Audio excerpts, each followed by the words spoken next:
भोर होगी जागो। मैया ने जल्दी से दूध पिलाया।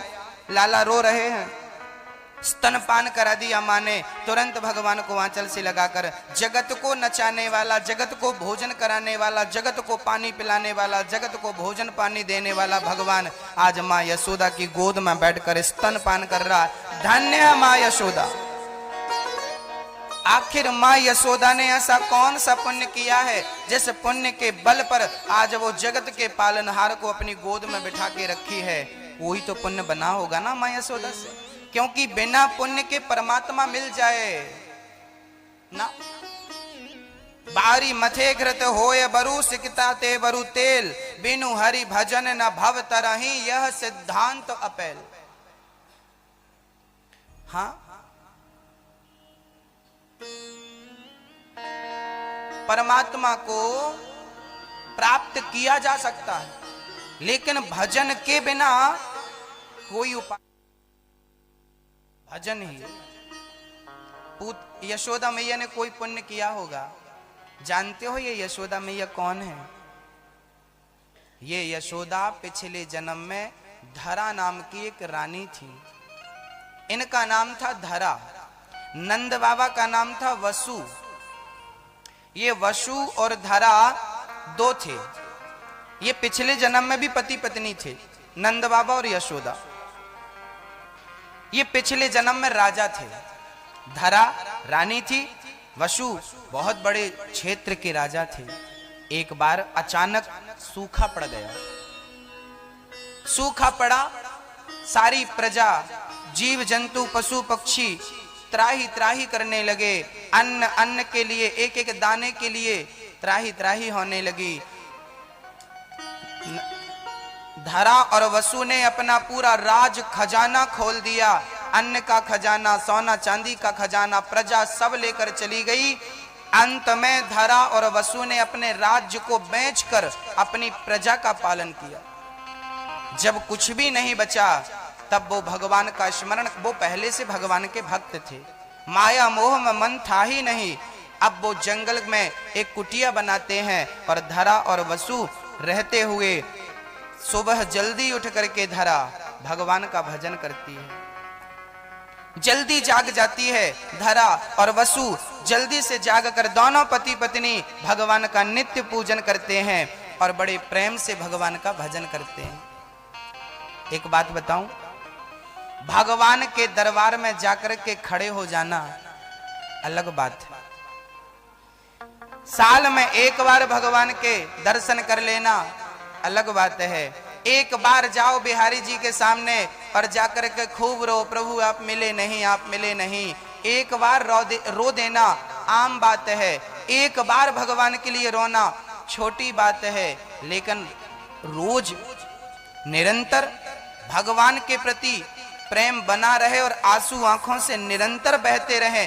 आपको कभी कभी ना ऐसा लगता होगा भगवान मिल जाते, और भगवान को एक बार मैं अपने हृदय से लगा लेती, एक बार उनके चरण पकड़ लेती, एक बार उनको देख लेती। बहुत सारी माताएं तो बिहारी जी के दरबार में जाती हैं और खड़े होकर रोती हैं। बहुत सारे भक्त तो भगवान के प्रेम में पागल होकर परिक्रमा लगाते जाते हैं और रोते जाते हैं, प्रभु कब मिलोगे, प्रभु कब मिलोगे। महीने में एक बार रो देना अलग है।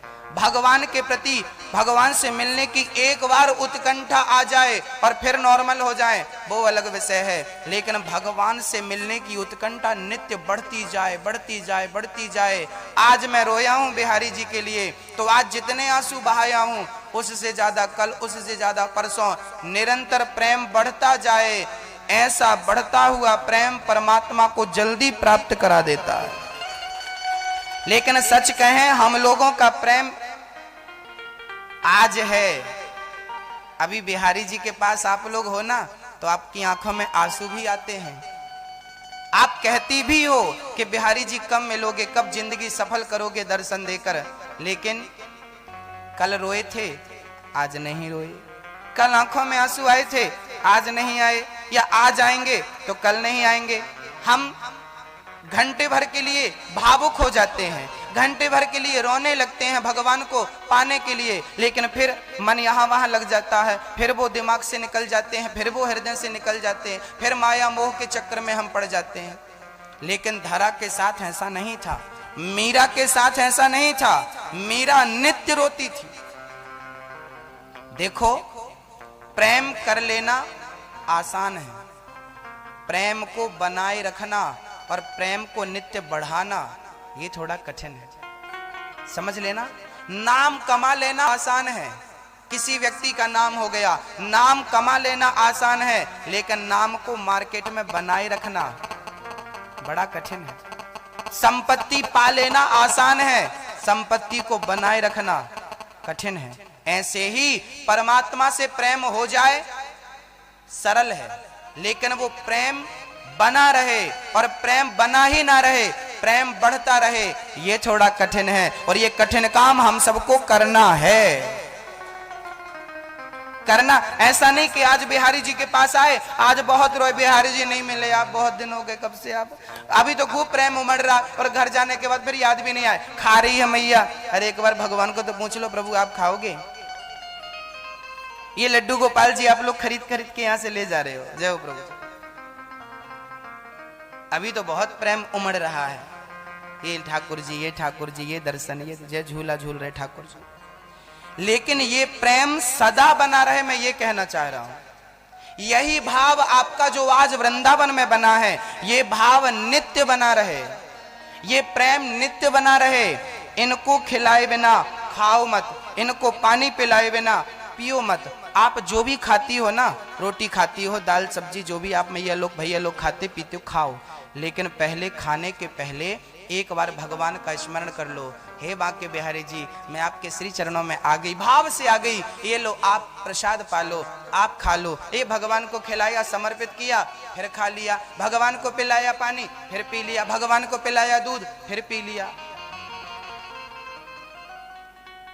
बढ़ना हो, बढ़ते क्रम में हो, घटते क्रम में ना हो। सीधी गिनती हो, उल्टी गिनती ना हो। उल्टी गिनती पढ़ी ना आपने, 100, 99, 98, 97, वो माइनस होती जाती है। और सीधी गिनती 1, 2, 3, 4, 5, 6, 7, 8, 1, 2, 3, 4, 5, वो बढ़ती क्रम में है, वो बढ़ती रहेगी, कम नहीं होगी। और वो घटते क्रम में आ गई तो आज बिहारी जी से बहुत प्रेम है, पर घर जाते जाते ना। धरा रोती रहती और भगवान की नित्य सेवा करती, साधु जन की सेवा करती, जो भी आता उसे भगवान समझकर ही स्वीकार करती। ये भगवान है। एक माँ, एक मैया थी, उसका बेटा परदेश चला गया, बूढ़ी माँ को छोड़कर गया, कभी लौटा ही नहीं। माँ दरवाजे में बैठी रहती और इंतजार करती रहती, आज मेरा बेटा जरूर आएगा, आज मेरा पुत्र जरूर आएगा, आज मेरा जरूर आएगा मेरा बेटा, और मुझे माँ कहकर अपने हृदय से लगाएगा। वो बेचारी रोज रोती, और रोती ही नहीं, गली से गुजरने वाले हर व्यक्ति को अपना बेटा समझ लेती और दौड़ जाती, अरे मेरा बेटा आ गया। जब जाती पास में, ओहो ये तो बेटा नहीं, फिर बैठ जाती, अब आएगा, अब आएगा। फिर वो बैठ जाती, और फिर कोई गली से गुजरता तो वो ऐसे ही दौड़ती जैसे पुत्र आ गया हो। वो हर व्यक्ति को अपना बेटा समझ लेती थोड़ी देर के लिए। जैसे वो माँ बच्चे के प्रेम में इतनी डूब चुकी थी, ऐसी प्रेम विह्वल हो चुकी थी कि वो जिसे देखती उसे अपना बेटा समझ लेती। ऐसे भगवान के प्रेम में ऐसे डूब जाओ, ऐसे डूब जाओ कि जो दिखे उसे भगवान समझ लो। यही है भक्तों का सबसे उत्तम लक्षण। इसलिए तुलसीदास जी को कहना पड़ा है, सिय राम मैं सब जग जानी। तुलसीदास जी ऐसे ही भक्त थे, वो जिसे देखते उसे भगवान मान लेते, उसे राम मान लेते। इसलिए उनको ये चौपाई लिखनी पड़ी। वो अपने लिए लिखे हैं, हमें भी वैसा बनना है। और प्रेम में ऐसा हो सकता है, ये असंभव नहीं है। मेरी माँ, समझ रही हो ना, आप तो वैसे माँ हो, और जिस माँ के साथ ये सच घटना बोल रहा हूं मैं, एक माँ के साथ ऐसा हुआ था, उसका बेटा छोड़कर चला गया, कई बार तो आपने सुना होगा, देखा भी होगा, बेटे माँ बाप को छोड़कर, बूढ़ी माँ को छोड़कर चले जाते हैं और माँ एक बार भी ये नहीं कहती कि मेरा बेटा नहीं आएगा, ना मेरा बेटा आएगा, मेरा पुत्र जरूर आएगा, जरूर आएगा।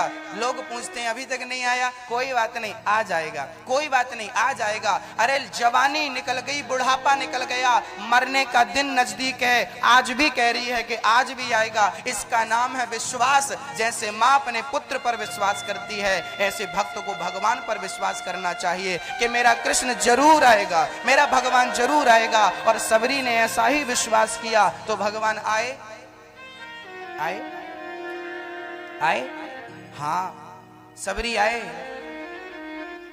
सबरी, सबरी निहारे रास्ता, आएंगे राम जी।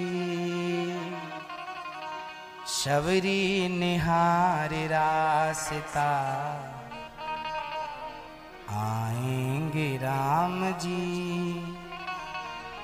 सबरी निहारे रास्ता, आएंगे राम जी। सबरी निहारे रास्ता, आएंगे राम जी। सबरी निहारे रास्ता, आएंगे राम जी। सबरी के मीठे मीठे बेरों को खाएंगे राम जी। सबरी के मीठे बेरों को खाएंगे राम जी। इंतजार,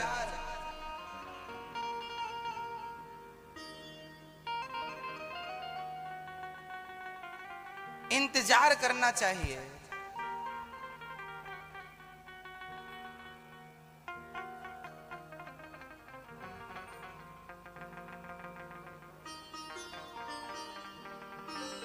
जिस दिन भक्त इंतजार करेगा, धरा ने इंतजार किया, वसु ने इंतजार किया, एक दिन वो इंतजार पूरा हो गया।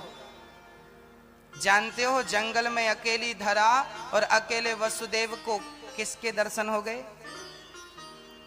4-5 साधु आ गए, कमंडल लेकर के, कपड़े सुंदर से धारण है, बड़े घुंघराले घुंघराले साधु संतों के बाल थे। धारा ने देखा महात्मा जी आइए, जीवन में जब तक संत नहीं आएगा तब तक भगवंत आ ही नहीं सकता। पहले संत की एंट्री होगी, बाद में भगवंत की एंट्री होगी। राष्ट्रपति प्रधानमंत्री बाद में आते हैं, सेवक गण पहले आ जाते हैं। तो संत की एंट्री आपके जीवन में यदि हो गई है, आप किसी संत से जुड़ गए हैं, किसी सदगुरु से जुड़ गए हैं, तो सदगुरु से जुड़ जाना मतलब परमात्मा के बहुत नजदीक पहुंच जाना। मां धरा इंतजार कर रही थी, संत आ गए। भिक्षाम देही, मां बड़ी भूख लगी है, कुछ खाने को दे दो। बड़ी भूख लगी है, कुछ प्रसादी पवाओ। अब धरा तो जंगल में रहती, सूखी साग खा लेती और सूखी साग पात खा करके भगवत भजन किया करती। भगवान के भक्त को ज्यादा चकाचक नहीं खाना चाहिए। भगवान के भक्त को सात्विक भोजन करना चाहिए। हो सके तो सूखा रूखा ज्यादा खाए, क्योंकि चकाचक खाएगा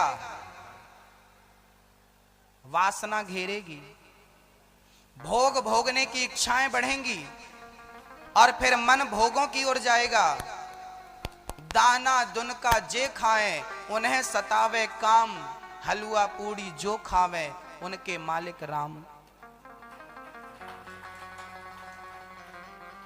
दाना दुनका खाते हैं पशु पक्षी, तो काम वासना उन्हें भी नहीं छोड़ती। जीव जंतु काम वासना से नहीं बच पाए जो दाना दुनका खाते हैं। तो आप तो 56 भोग खाने वाले, क्या ऐसी वासनाओं से बच पाओगे? वासना से बचना हो, विषयों से बचना हो तो अन्न ठीक हो, सात्विक आहार हो, कच्चा खाइए, कम खाइए, भूख लगे तो खाइए, भूख नहीं लगे तो मत खाइए। ज्यादा से ज्यादा काम करिए, ज्यादा से ज्यादा समाज की सेवा करिए, ज्यादा से ज्यादा अपने मन को धर्म में लगाइए। फिर आपका मन ये जो भटकता ना, महाराज जी बहुत भटकता मन, क्या करें? भगवान का भजन आप 15 मिनट करती हो और 24 घंटे में 23 घंटे 45 मिनट जमाने का काम करती हो, तो बताइए 15 मिनट भगवान को दिया और 23 घंटे जमाने को दिया, तो जिसको समय ज्यादा दिया मन उस तरफ जाएगा कि जिसको मन कम दिया मन उस तरफ जाएगा? बोलिए, आपने समय किसको ज्यादा दिया है? आपने जिसको समय ज्यादा दिया है, स्वाभाविक है, कॉमन सेंस है, सीधी सी बात है, कंपलसरी है कि जहां आपने ज्यादा समय दिया मन वहीं जाएगा। मैं दिन भर गुल्ली डंडा खेलता रहता हूं तो मेरा मन वहीं जाएगा। मैं दिन भर किसी के साथ झूठ कपट बोलता रहता हूं, करता रहता हूं, कपट का व्यवहार, झूठ बोलना, मेरा मन वहीं जाएगा। और मैं दिन भर भगवान की सेवा, भक्तों की सेवा, गुरुजनों की सेवा, अतिथियों की सेवा करता रहता हूं, मेरा मन वहां जाएगा। जिसको आपने ज्यादा समय दिया है मन वहीं जाएगा, मन का दोष नहीं है। आपने संसार को ज्यादा समय दिया इसलिए आपका मन लगता नहीं। माला जपने बैठती हो मन भाग जाता, क्योंकि माला 15 मिनट जपना है और 23 घंटे जमाने का काम करना, 23 घंटे 45 मिनट। यहां ज्यादा समय दो, जो भी करो भगवान के लिए करो, भगवान के होकर करो। जिस दिन अच्छे काम ज्यादा हो जाएंगे, अच्छाई में मन ज्यादा लगेगा, धीरे धीरे मैं आपको कह सकता हूं कि मन अपने आप बुराइयों से हटकर अपने आप अच्छाई की ओर आ जाएगा, अच्छाई की ओर आ जाएगा। फिर आपका मन लगेगा, फिर माला जपने में ना आनंद आएगा। जैसे अभी निंदा चुगली करने में मजा आता है, जैसे अभी गप्पे करने में मजा आता है, जैसे अभी आराम करने में मजा आता है, ऐसे ही जिस दिन आदत हो जाएगी भजन की, उस दिन मैं कह सकता हूं कि माला जपने में भी आनंद आएगा। अभी माला जपना तो कई माताएं तो माला जपने बैठती है, नींद आ जाती है, बैठी है अभी 5 मिनट भी नहीं हुआ नींद आ गई। ये नींद नहीं आई, ये कलयुग बैठ गया यहां। वो माला नहीं जपने दे रहा है कि माला जपेगा या जपेगी तो मुझे निकलकर बाहर जाना पड़ेगा, क्योंकि अंदर तो कलयुग बैठा है, अंदर तो बुराइयां बैठी हैं। जब तक इन बुराइयों को निकाल फेंकोगे नहीं तब तक इसमें मन कैसे लगेगा? पहले ये निकालो कचरा,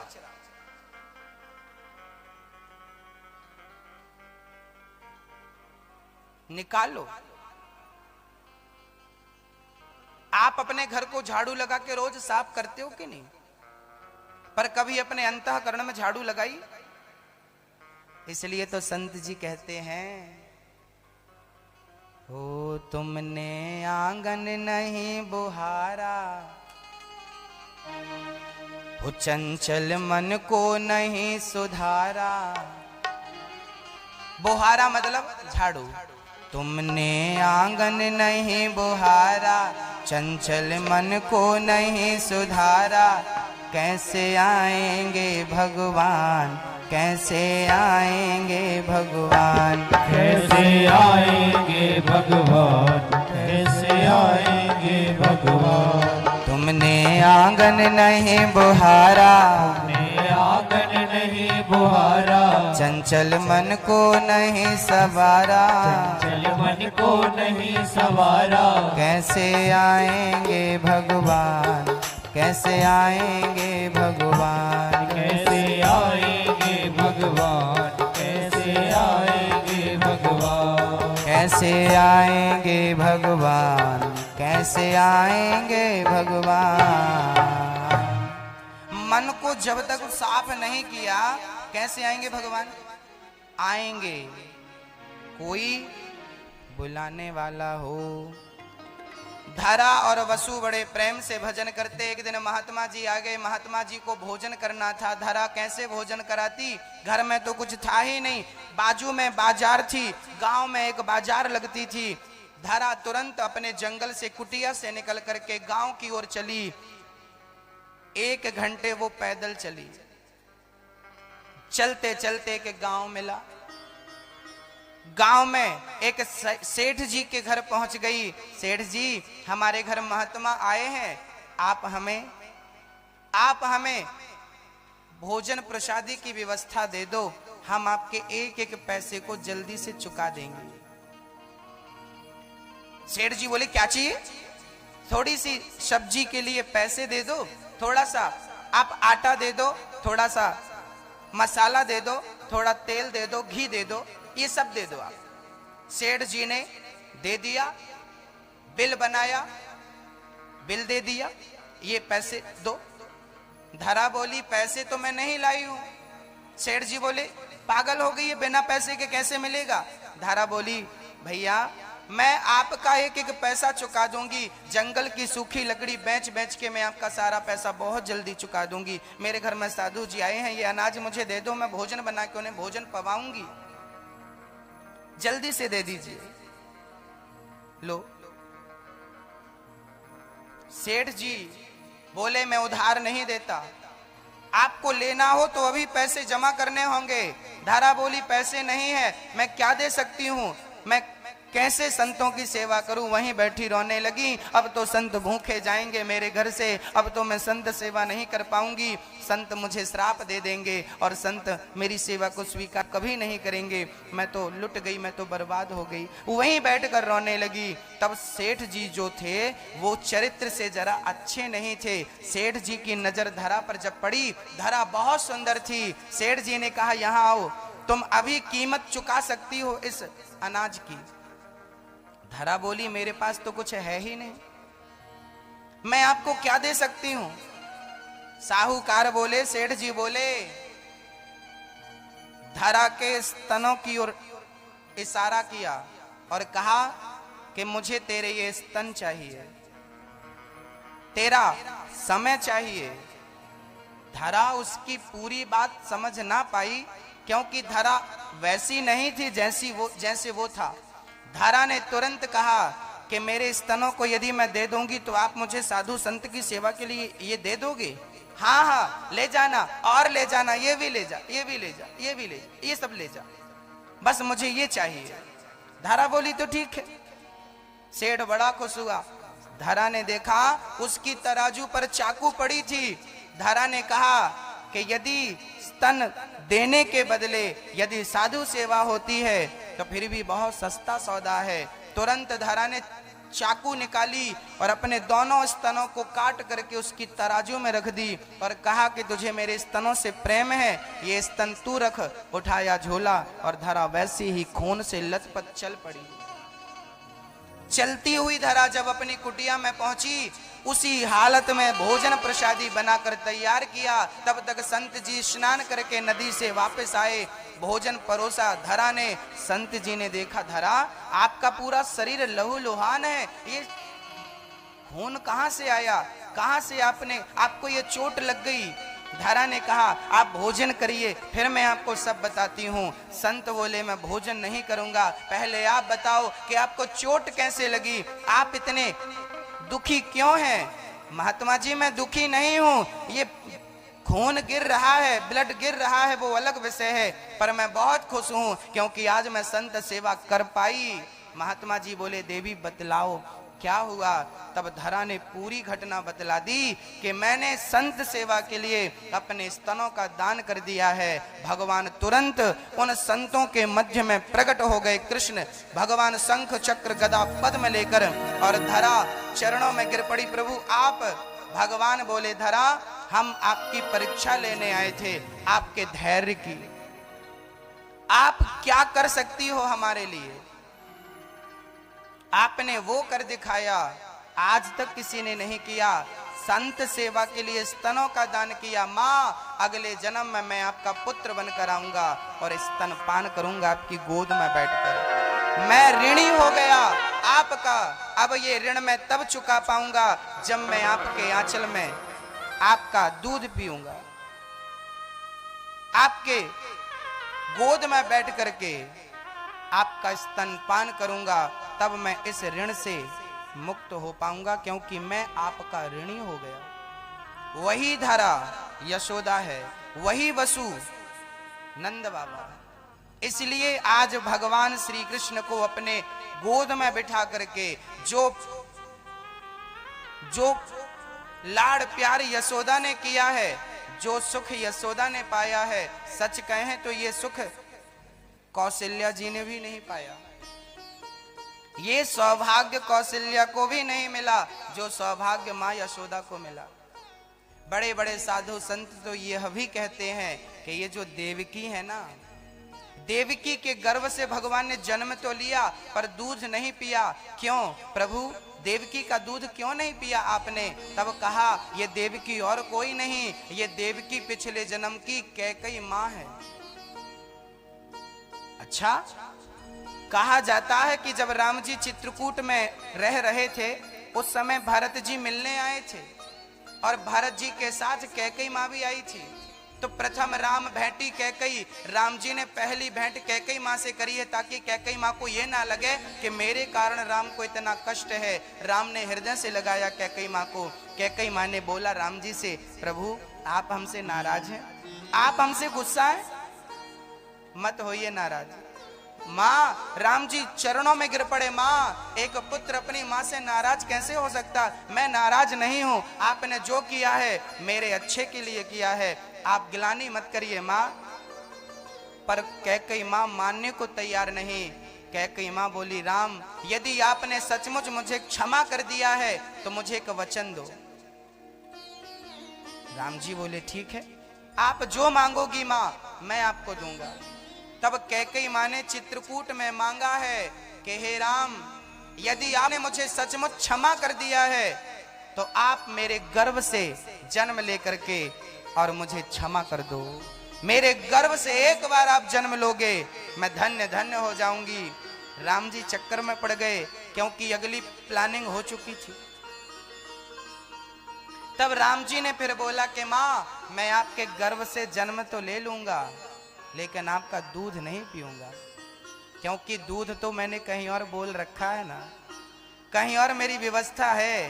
तो मैं जन्म लेकर के आपको खुश कर सकता हूं पर स्तनपान नहीं कर सकता।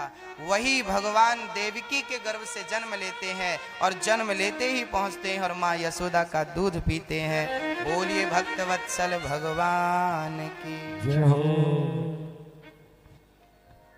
हरि अनंत, हरि कथा अनंता। आज भगवान माँ यशोदा के गोद में बैठे हैं, बड़े प्यारे प्यारे भगवान दिख रहे हैं। माँ यशोदा ने जल्दी से भगवान को काला टीका लगा के पालने में लिटाया और झूला झुलाने लगी। तभी बधाई देने वालों की लाइन लग गई। पूतना मौसी भी आ गई। पूतना मौसी आई है बड़ी सुंदर बनके, बड़ी स्वरूपवान बनके, और जैसे ही वो आई, अरे यशोदा बधाई हो, बुढ़ापे में तैने रबड़ी सी रात में लड़ुआ सो लाला जायो है, बधाई हो बधाई हो। मैया बोली, सखी आप कौन, कहाँ से आई? अरे मोकू ना जाना, मैं बचपन की तेरे संग खेलती, तेरे साथ खाती, तेरे साथ पढ़ती। अब यशोदा बोली, ये कब खेली, ये कब खाई, ये कब पढ़ी, ये कब। अब बुढ़ापे में 80 साल की डोकरी को कहाँ तो ना याद आए वे वालों। तुरंत यशोदा बोली, बहन आ गई हो, बैठो भोजन करके ही जाना। पूतना बोली, भोजन करवे को टाइम ना है, जल्दी लाला को बता, मैं वाको जल्दी बधाई दूं और जल्दी से अपने घर जाऊं। छोरा छोरी घर में बैठे हैं। यशोदा बोली, तो यो रहो मेरो छोरा, यो अंदर चली जाओ, छोरा से मिल लियो और ध्यान दियो, वाको रोवैयो मत। यशोदा मैया काम में लग गई और पूतना मौसी जैसे ही अंदर गई, भगवान मानो इंतजार कर रहे थे किसी का। पूतना को देखते ही भगवान ने अपने नेत्रों को बंद कर लिया। अभी तो भगवान आंख खोल खोल के यशोदा मैया को देख रहे थे, प्यार की दृष्टि डाल रहे थे, कृपा की दृष्टि डाल रहे थे। और जैसे ही पूतना मौसी आई, भगवान ने दोनों नेत्रों को बंद कर लिया। किसी ने भगवान से पूछा, प्रभु आपने मौसी को देखकर, पूतना को देखकर अपने नेत्रों को बंद क्यों किया? भगवान बोले, पूतना मौसी जो है ना, ये हमें मारने आई है और हम तो तारना चाहते हैं, तो हम तारने का एक बहाना देख रहे हैं। इसकी डायरी पलटा रहे हैं, आंख बंद करके डायरी देख रहे हैं, एक भी पुण्य मिल जाएगा तो पूतना को तार देंगे, इसलिए आंख बंद कर ली। अथवा पूतना जहर पिलाने आई थी और जहर पीने का डिपार्ट तो शंकर जी का था। मानो आंख बंद करके शंकर जी को बुला रहे हैं, भोलेनाथ आओ और जल्दी से मौसी जी का जहर पी जाओ, इसलिए भी आंख बंद कर ली। अथवा भगवान ने आंखों को इसलिए बंद कर लिया क्योंकि पूतना भगवान को मारने आई थी, और वो भी कपट का रूप बना के थी तो कुरूपणी, लेकिन आई थी सुंदर बन के, सुंदर बन करके। भगवान कहते हैं जिसका तन सुंदर है मन सुंदर नहीं है, ऐसों को मैं देखना भी पसंद नहीं करता, इसलिए नेत्रों को कर लिया बंद, नेत्रों को बंद कर लिया। पूतना मौसी उठाई और भगवान को उठाकर अपने गोद में लिया, और गोद में लेकर जो स्तनपान कराया, कालकूट नाम का जहर लगाया था अपने स्तनों में। भगवान ने कहा चलो मौसी ने हमें उठा ही लिया है, अब जब भक्त ने उठा ही लिया है तो अब भक्त को हम तार ही देंगे। तुरंत भगवान ने जहर पिया मौसी जी का। अब जहर पूरा हो गया, थोड़ा सा दूध था, भगवान ने दूध भी पी लिया, जहर भी पी लिया। अब सोचे कि पकड़े ही हैं तो तार ही दें, भगवान ने पूतना के प्राण पीने शुरू कर दिए। पूतना चिल्लाई बालक छोड़ दो, छोड़ दो। भगवान बोले मौसी पहले सोचना था, हम जल्दी से पकड़ते नहीं हैं, और पकड़ लेते हैं तो फिर कभी छोड़ते नहीं। आदत पकड़ने की है, आदत ये तो दुनिया वालों की आदत है छोड़ देने की, भगवान की आदत थोड़ी है। एक तो भगवान जल्दी से पकड़ता नहीं, टेढ़ा सा कन्हैया वो जल्दी से भीतर जाता नहीं है, और चला जाए ना तो फिर निकलता नहीं है, आदत है। पूतना के प्राणों का पान भगवान ने कर लिया, तुरंत पूतना मौसी धराशायी हो गई। भगवान उसके स्तनों का पान करते हुए वहां पर ऊपर उसके हृदय में वक्षस्थल पर बैठे थे। यशोदा मैया दौड़ी दौड़ी आई, या को सत्यानाश है जाए, छोरा को लेके भाग गई। इतनी बड़ी पूतना मौसी के जब पूतना मरी ना तो पूतना का एक हाथ यमुना के इस पार गिरा।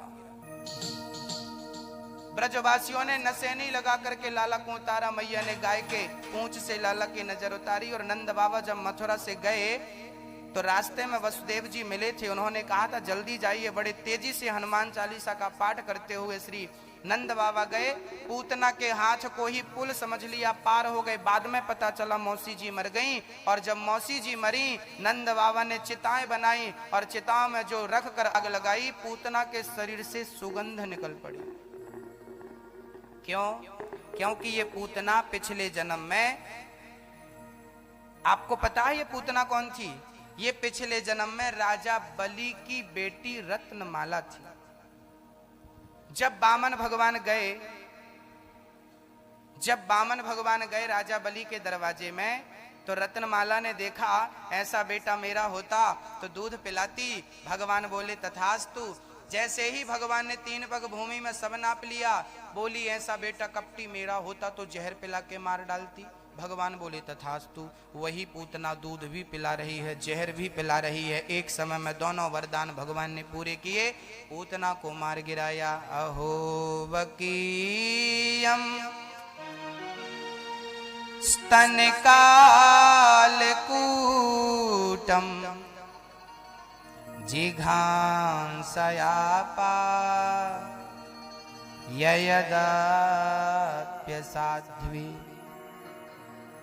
लेभे गतिं धात्र्युचितां ततोऽन्यं कं वा दयालुं शरणं व्रजेम।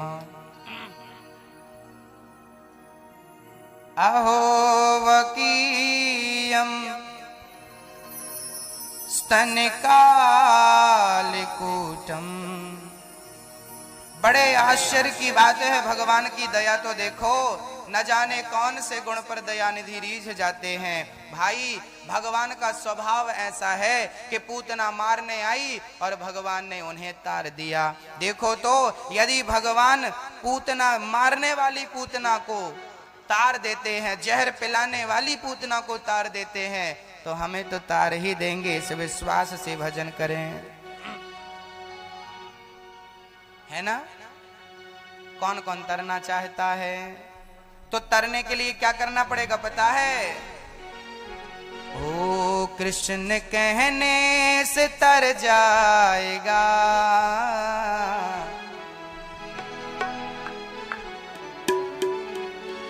पार पार भव से उतर जाएगा। होगी घर घर में चर्चा तेरी, काम जैसा तो कर जाएगा। कौन कौन तरना चाहता तो क्या कहना पड़ेगा? कृष्ण कहने से तर जाएगा, कृष्ण कहने से तर जाएगा, पार भव से उतर जाएगा, पार भव से उतर जाएगा। होगी घर घर में चर्चा तेरी, होगी घर घर में चर्चा तेरी, होगी घर घर में चर्चा तेरी, होगी घर घर में चर्चा तेरी, काम जैसा तो कर जाएगा, काम ऐसा तो कर जाएगा, काम ऐसा तो कर जाएगा।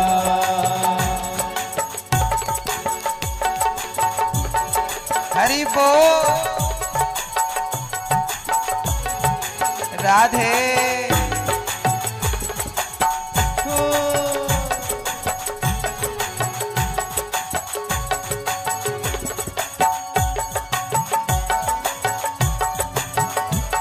हरि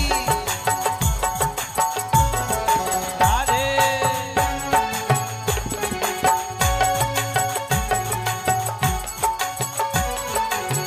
जय हो।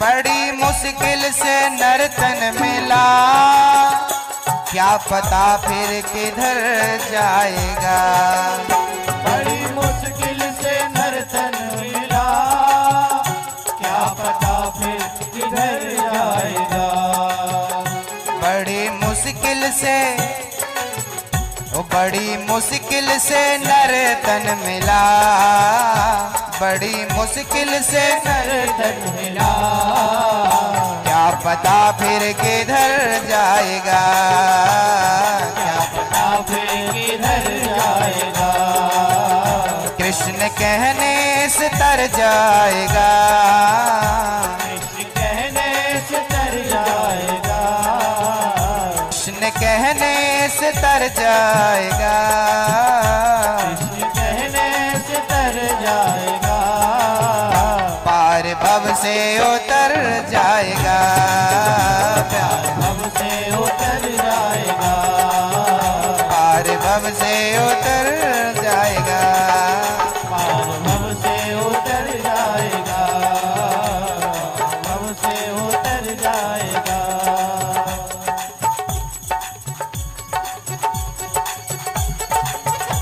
जाओ।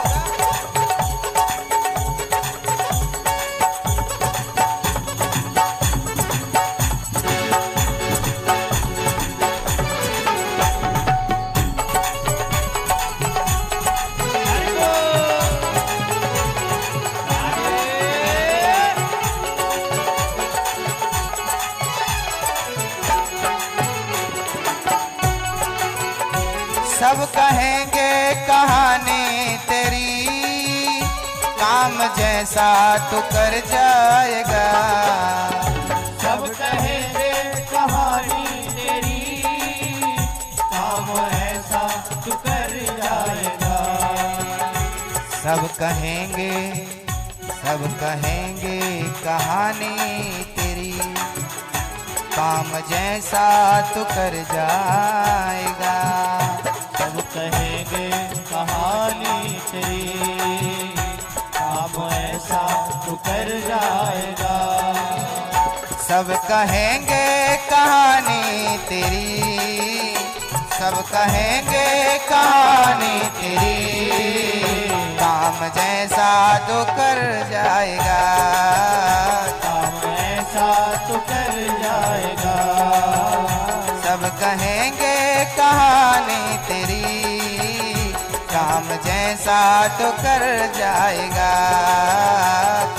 ऐसा तो कर जाएगा। क्यों? कृष्ण कहने से तर जाएगा, कृष्ण कहने से तर जाएगा। पार भव से उतर जाएगा, भव से उतर जाएगा। पार भव से उतर जाएगा।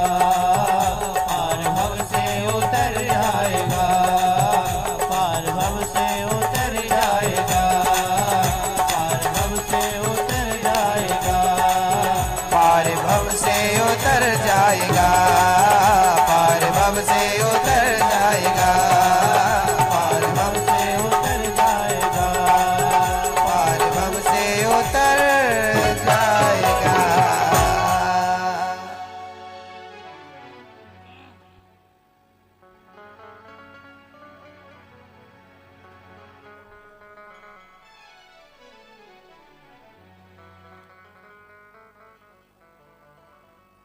इसके आगे तू झोली फैला, कान्हा झोली को भर जाएगा। जिस दिन भगवान के सामने झोली फैला दोगे भर जाएगी। भगवान ने पूतना का उद्धार किया। एक दिन भगवान श्री कृष्ण एक दिव्य लीला, अभी भगवान 6 महीने के हुए तो भगवान को लेकर के मां यशोदा उत्सव में चली गई, जहां सकटासुर आ गया और भगवान के ऊपर, मतलब जहां छकड़े के नीचे भगवान बैठे थे तो ऊपर आके सकटासुर बैठ गया।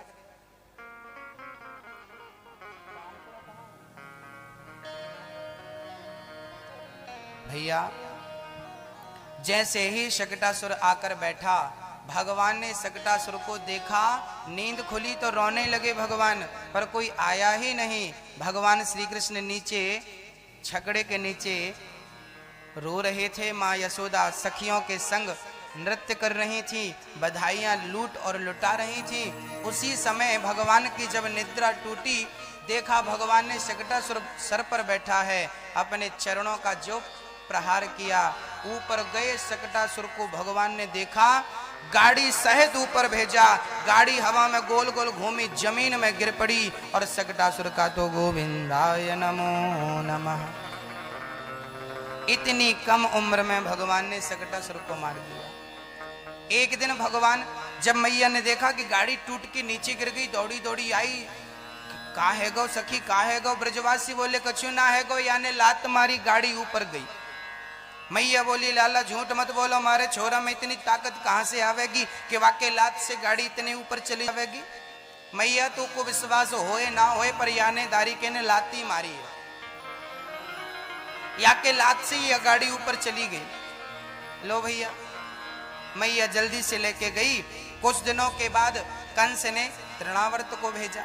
माँ स्तन का पान करा रही थी, दूध पिला रही थी। उसी समय भगवान श्री कृष्ण ने देखा कि तृणावर्त आ रहा है, बवंडर के रूप में, गोल गोल हवा के रूप में। भगवान ने तुरंत अपना वजन बढ़ाना शुरू किया, क्योंकि भगवान माँ यशोदा की गोद में बैठे थे ना, तो कहीं माँ यशोदा को नुकसान ना पहुंचाए दुष्ट, इसलिए भगवान ने वजन बढ़ाया। मैया को लगा राम राम, छोरा ने लगता ज्यादा दूध पी लिया, वजनदार लगने लगा। उतार के नीचे रखा, मैया अंदर गई, शकटासुर आया, भगवान को लेके भागा। भगवान ने उसके गोद में भी अपना वजन बढ़ाया। शकटासुर ने देखा मैंने कोई पत्थर तो नहीं उठा लिया, वजनदार बहुत है, बच्चा इतना वजनदार तो होता नहीं।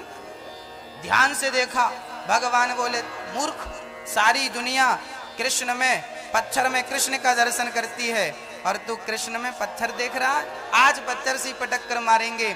भगवान ने सर्प जाकर पटक दिया शिला पर। गोविंदाय नमो।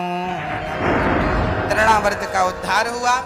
दुष्टों का दमन करते हुए भगवान एक दिव्य लीला की ओर बढ़े हैं। सारी सखियां बधाई देने आई, शंकर जी को रहा ना गया, शंकर जी भी बधाई देवे को आए गए। मैया बधाई हो,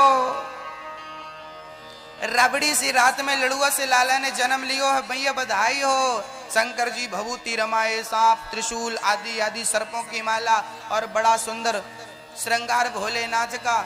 जैसे ही शिव जी पहुंचे, मैया बोली बाबा कौन हो? मैया मोको ना पहचानी, मैं शंकर जी हूं। ओ मैया बोली बाबा मजाक मत कर, ढेर शंकर घूमे, सही बता तुम कहां से आए हो? ओ मैया छोड़, मैं कहां से आयो हूं, एक बार लाला को दर्शन करा दे, या लाला को देखवे आयो हूं। मैया बोली सो तो मैं दर्शन करा देती, पर आपकी शक्ल इतनी डरावनी है, ये सांप वाप लटकाने की क्या जरूरत? शकल बड़ी भयंकर है, मैं दर्शन ना करा सकूंगी, मारो छोटो सो छोरा है, बुढ़ापे में भयो है, डर जावेगो। शंकर जी बोले मैया दर्शन तो कराई नो पड़ेगो, मैं बड़ी दूर से आयो हूं। मैया बोली बाबा मारे घर में आके मैंने धमकी दो, ना कराऊंगी। बोलो क्या करेगो? शंकर जी बैठ गए, मैया या दरवाजे में हमेशा बैठू रहूंगो। मैया बोली तो बैठो रह, हमारे घर में ऐसे 40 दरवाजे, हम या को खोलेंगे ना। शंकर जी बोले राम राम, दुनिया मेरे से डरती है पर मैया डरती नहीं, जगत के पालनहार की मां, भला शंकर जी से क्यों डरे? जिसको भगवान का सहारा मिल जाए ना, उसका डर सदा सदा के लिए खत्म हो जाता है। आप लोग डरते हो ना, हमारी मैया लोग तो पूजा में ही डरती हैं, ऐसे पूजा करें बिगड़ ना जाए, भगवान गुस्सा ना हो जाए। अरे डर के कोई पूजा होती है? भगवान से प्यार करती हो ना तो निडर होके पूजा किया करो, जो भी पूजा करोगी सारी पूजा भगवान स्वीकार करेगा। प्यार है तो सारी पूजा स्वीकार है, डर के नहीं। धूप बत्ती बुझ गई, दीपक बुझ गया तो डर गई, ये हो गया तो कोई डरना नहीं। भगवान की पूजा बिंदास प्रेम से करो, कोई डर नहीं, निडर होकर करो। गोपियां तो अपने चरणों की धूल उठाकर भगवान के मस्तक पर लगाती हैं, कथा सुनी होगी, कई बार हमने सुनाई है आपको।